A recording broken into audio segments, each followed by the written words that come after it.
Mga kababayan, kamusta po? Si Kamanong po, nagbabalik na naman po muli para po magkomento po sa inyo dito po sa Tambayang Makabayan. Maligayang Pasko po at maligong bagong taon po sa ating lahat, mga kababayan. Magandang araw po muna sa inyo, tanghali, hapon, gabi, at madaling araw po sa ating lahat. Sana po nasa mapayap at maayos po tayong kalagayan, mga kababayan. Magumpisa na po tayo, mga tambay. Ito po, nakapagtataka po. Nakapagtataka po ang SWS, mga tambay. Ito pong Social Weather Stations ay naglabas po ng mababa pong approval at trust rating po ng kanilang survey. Bakit kaya, mga kabayan? Bakit kaya? Dahil sila po hiyang-hiya na po kaya sila? Hiyang-hiya na po kaya sila sa nangyayari po at binabatikos din kaya sila? Dahil po sa mahigit 3 taon ay puro korupsyon po ang issue ng binagawang Pilipinas. Pero sa kabila nun, inaangat pa yata nila. Hindi po ba? Pero ngayon, bakit po ang Vice President po ngayon ang umaangat? At yung paborito po nila na may issue po ng isang damukal na korupsyon at may issue po ng pulburon at tinatawag pang bangag at bongit ng kanyang ate, mga kabayan, pakinggan po natin ang bago pong nilabas po ng SWS. Malayong agwat ng net trust ratings ni Pangulong Bongbong Marcos at Vice President Sara Duterte sa bagong survey ng SWS. Sumadsad sa negative 3% ang net trust rating ng Pangulo. Mas mababa yan ng 7% noong Setyembre. Habang kay VP Sara naman, tumaas sa positive 31%. Mas mataas yan ng 6% noong Setyembre. 38% ang nagsabing malaki ang tiwala nila kay Pangulong Marcos. 41% ang nagsabing maliit ang kanilang tiwala, habang 20% naman ang undecided. Kay VP Sara naman, 58% ang nagsabing mataas ang tiwala nila, 26% ang maliit ang tiwala sa kanya, habang 17% naman ang undecided. Isinagawa ang survey mula November 24 hanggang 30 sa 1,200 respondents. Kinomisyon ito ng consultancy firm na Stratbase. Wala pang payag tungkol dito Malacanang at ang kampo ni VP Sara. Mga kapatid, Jig Manikat. Yan po sa SWS, mga tambay. Hindi po ba? At 1,000 lang po ang sinasabi nila na sinervey nila dyan. 1,000. Hindi po ba? Pero pagka sinervey mo po ang mahigit 100 milyong Pilipino at mahigit 60 million na botante, mga bayan, baka po lagapak po yan. Baka po hindi makakuha ng 1% po yan, mga bayan.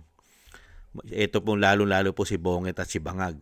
Baka nga hindi pa makakuha ng 10% yan, mga kabayan, itong sa survey. 1,000 hindi natin alam kung sino-sino pa sinurvey nila riyan Hindi po ba? Baka po yung nakuha po ni Bongit na 38%, mga kabayan, na trust rating. Baka karamihan pa po ron, mga tambay, gumagamit ng pulburon. At karamihan pa po ron ay mga magnanakaw. Hindi kaya? Kasi dito sa Vice President, mga tambay, sigurado na po yan Kahit po ano gawin nila, ang tiwala ng taong bayan, ang majority na tiwala ng taong bayan ay nasa mga Duterte. Dahil ang mga Duterte, marami na pong napatunayan, marami na pong ipinakitang ginawa. Samantalang po ngayon, paano po tataas ang rating niyan? Dapat nga po talagang lagapak po yan Dahil wala naman po napatunayan Ano po napatunayan niya para magka-survey pa siya? Para po magkaroon pa siya ng 38% na survey, mga kabayan. Sige nga, ano po napatunayan? Mag-aapat na taon na po siya sa kanyang panunungkulan. Ano po achievement niya? Ano po, achievement po ba? Yung mahigit 3 taong pagnanakaw sa kabang pera o sa kabang yaman o sa buwis sa mga inuutang nila? Achievement po ba yon? Nakakataas po ba na approval yon at trust rating? Sige nga. Halos lahat po sila may issue ng korupsyon magmula sa asawa at anak at pinsan. At halos po majority ng Kongreso ay mga magnanakaw. Di po ba? Diyan sa Senado at sa House of Representatives, ayon na rin mismo yan. Kung paniniwalaan po natin, ang Cabral leak at syempre po ang pinahayag po ni dating Congressman Saldico. At syempre po, wag po natin kalimutan si Marine Sergeant Gutesa. Mga tambay, nakita nyo po, paano tataas yan? Wala pong ginawang maayos. Ang ekonomiya nga natin bagsak ang piso. Walang pumapasok na malalaking investor. Mamumuhunan sa ating bansa. Di po ba?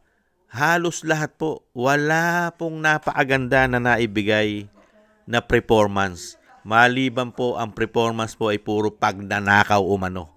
Hindi po ba? Nakakataas po ba yan? Ngayon, iniintay raw po sagot ng Malacanang. Siyempre po magsasalita yung aso ron umano. Yung tinatawag ni Atty. Guanzon na reyna ng mga fake news. At tinatawag na Vice President na garbage in, garbage out.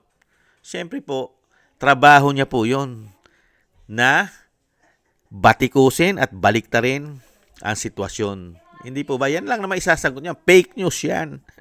Dahil lang Pangulo ay hindi na natutulog, kakatrabaho para sa Pilipino. Hindi po ba? Hindi na raw po natutulog, mga kababayan.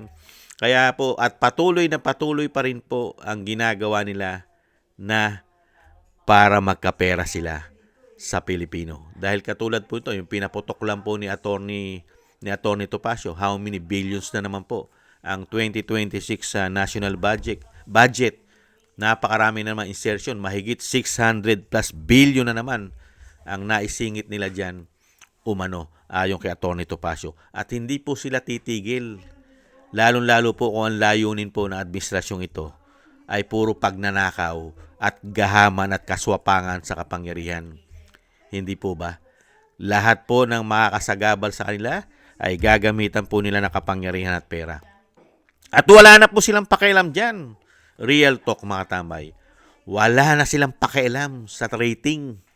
Hindi na po iniintindihan ng palasyo ang rating, ang trust rating, approval rating. Wala na po silang pakialam dyan.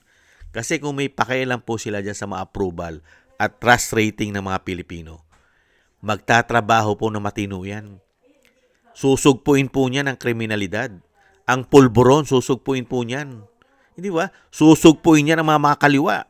At lalong susugpuin niyan ang paglaban sa korupsyon. Lahat po ay hindi po yata ginawa. Kaya po, yun ang ikatataas ng rating mo, approval mo. Di ba? Lahat ng problema ng bansa ay gagawan mo at susolusyonan mo at pipigilan mong lumala. Pero baliktad hindi po nagawa. Kaya wala po silang pakialam sa mga Pilipino kahit anong grado pa ang ibigay mo riyan. Wala na silang pakialam dyan. Ang pakialam po nila, puro pakinabang umano. Diyan sila maasahan. At syempre po, pakapala na lang po ng mukha. Sanay na po sila dyan. Nasa dugo na po nila yan. Nananalaytay na po sa mga ugat nila yan. Hindi po ba, mga kababayan? Kaya nga po lahat po dinadivert nila di ba? Yan. Yang issue na yan, mga ilang araw lang yan, mga tambay. Mawawala na naman po yan. At yung mga issue na yan na mga approval trust rating na yan, baliwala po yan. Ibabalik na naman po nila ang issue niyan sa mga Duterte. Hindi po ba? Pero tayo naman po, mga kababayan, tayo po mga matino. Hindi tayo kargado ng pulburon. Hindi tayo addictus. At hindi tayo mukhang pera na katulad nila. Alam po natin ang tama at mali. At nakikita po natin kung sino talaga ang nagtatrabaho sa gobyerno. Kung sino po ang mayroon pong pagmamahal sa ating bansa at pagmamahal po sa mga Pilipino, sa atin na leader na mayroon po malasakit. Hindi po ba? Nakikita naman natin Hindi po ba? Kaya dito po, mga tambay, napakaliit pa po niyan. Yung sinasabi po nila na approval at trust rating po ng ating Vice President. Maliit na porsyento pa lang po yan. Hindi pa po yan ang tamang numero. Hindi pa po. Yung sinasabi po ang ating Vice President ay sinasabing nasa 50 plus at si Bongit ay nasa 30 plus. Malayo pa po yan sa katotohanan. Yung sa Vice President na 56% na kanyang trust rating sa mga Pilipino, yung kanyang approval ay malayo pa yan, mga kababayan. Hindi lang po 56% yan. Yung kay Bongit, mga tambay, na tinatawag na bangag na kanyang ate, mataas pa yan. Kung talaga pong susuriin mo ang damdamin at isip at approval ng mga Pilipino, majority ng mga Pilipino, lagapak po yan. Baka negative pa po yan, mga tambay, ang kay Bongit umano. Yan po, mga kababayan, ang nakapagtataka po na naglabas po ang SWS na negative 3. Mga kabayan, bakit kaya? Bakit kaya? Tapos na kaya? O nagpapalaki kaya ng suhol umano? Kulang kaya yung binabayad at kailangan po magpadagdag? Hindi kaya, mga kabayan? O talagang nahihiya na po at nakukonsensya na po ang mga survey company sa ating bansa? Hindi kaya? Nakukonsensya na sila, mga kabayan? Dahil po sa araw-araw pong ginawa ng Panginoon, puro pagnanakaw po ang issue ng binagongang Pilipinas. Araw-araw po, puro po pagnanakaw sa pera ng taong bayan ang issue po ng kanilang gobyerno, mga kababayan. Yan po mga tambay, ang social weather station ng SWS nagpalabas po ng negative daw po. Bumaba, nag-negative 3 pa si Bongit. Samantalang ang ating Vice President ay positive pa raw po. Positive 31. Kung si Kamanong ang tatanungin, yan pong 31 na yan. Baka yan po ay 99%. Kulang 100, mga kabayan. Thank you po sa mga nagusto po ng ating tambayan, mga kabayan, sa YouTube at TikTok. At ganoon din po sa ating mga subscribers at sa ating po mga kababayan na nagko-comment, like, share, and subscribe. Maraming salamat po sa inyo. Shoutout po sa inyo lahat. Mabuhay po kayo. Maligayang Pasko po at maligong bagong taon po sa inyo, mga kabayan. At syempre po, shoutout din po. At maligayang Pasko at maligong bagong taon po sa mga nagbibigay po ng biyaya.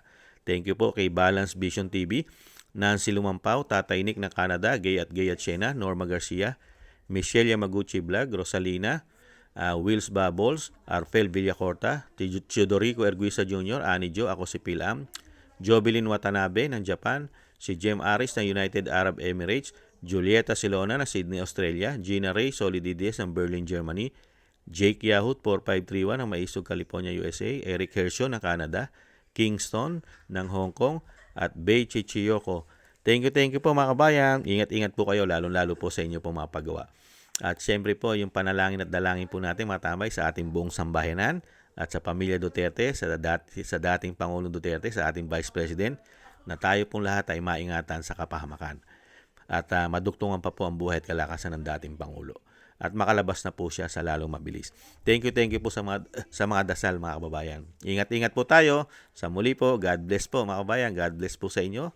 God bless po sa atin lahat. At tiis lang po mga kababayan. Ingat po. Paalam. Bye-bye.